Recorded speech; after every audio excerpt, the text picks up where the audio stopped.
A briga que o presidente Lula comprou com Israel, ao comparar as ações israelenses em Gaza com o que Hitler fez contra os judeus, segue gerando manifestações acirradas de ambas as partes, tendo chegado ao ponto de quase rompimento de relações.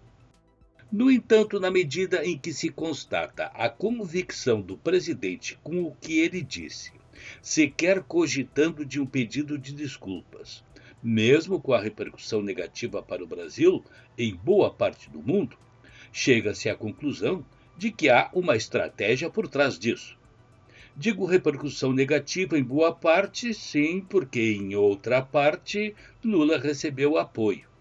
E isso já pode ser parte da estratégia. Nesta dita nova estratégia está implícita a deliberada determinação de apoio à causa palestina. E essa decisão de apoio pode ter sido tomada diante de duas circunstâncias. Uma delas, Lula fez uma declaração inapropriada sobre o conflito. Magoou Israel, mas não quer se desculpar. Seu orgulho não permite isso. Assim, já que estamos em conflito, vamos apoiar o principal oponente de Israel na região, o povo palestino.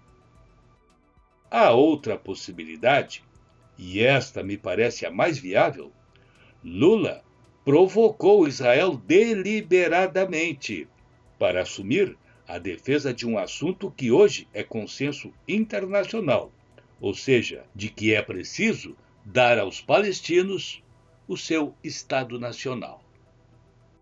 O que respalda essa tese é a imediata participação do Brasil em audiência na Corte Internacional de Haia, acusando Israel de ocupação ilegal de territórios palestinos. Tendo se embasado para isso, e aí não em opiniões, mas em resoluções da ONU, a Organização das Nações Unidas.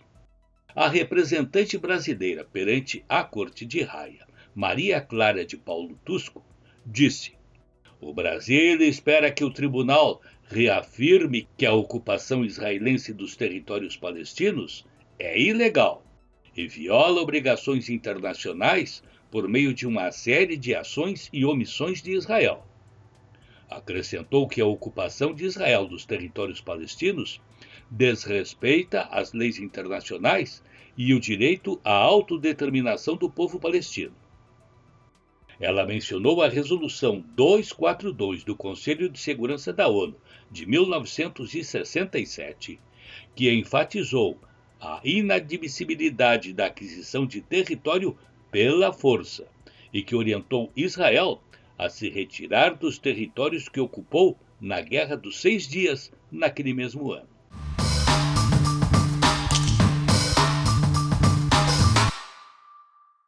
Após o conflito, Tel Aviv passou a ocupar a faixa de Gaza, a parte oriental de Jerusalém e a Cisjordânia.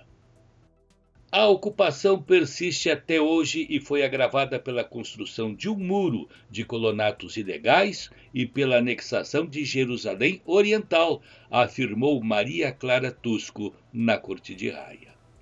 Na realidade, Israel saiu da faixa de Gaza em 2005, entregando-a ao controle da Autoridade Nacional Palestina, controlada pelo partido Fatah.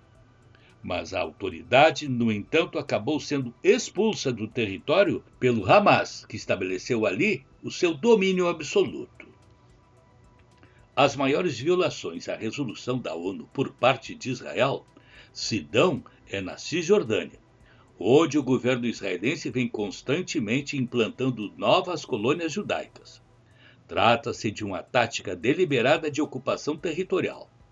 Aliás, a maior parte do território palestino está sob ocupação militar de Israel. Mais um motivo para a denúncia da representante brasileira junto à Corte de Haia. Segundo ela, o estabelecimento de 2 sistemas jurídicos, um para os colonos israelenses e outro para os palestinos na Cisjordânia ocupada, representa uma forma de discriminação. A propósito, em uma reportagem da BBC de Londres, jovens palestinos entrevistados disseram se sentir cidadãos de segunda classe, sem perspectivas diante dessas situações. A Palestina ainda não é reconhecida como um país pelas Nações Unidas, mas como um Estado observador não membro, e isto se dá desde o final de 2012. E se deve a uma série de fatores, entre os quais a falta de apoio internacional, sobretudo de superpotências como os Estados Unidos. Algo que está mudando hoje, pois Washington tem reiterado a sua disposição de buscar um acordo que resulte no Estado da Palestina. Ainda nesta quarta-feira, em encontro no Palácio do Planalto com o presidente Lula, o secretário de Estado dos Estados Unidos, Antony Blinken, referendou a disposição do seu país de lutar por um acordo que leve à constituição do Estado da Palestina. Ocorre que mais de 70% dos países membros da ONU, 138 de 193, reconhecem a Palestina como um Estado. O Brasil é um deles. Isto, sintomaticamente, ocorreu em dezembro de 2010, pouco antes do fim do segundo mandato do atual presidente Lula. Assim é que parece claro o objetivo de Lula.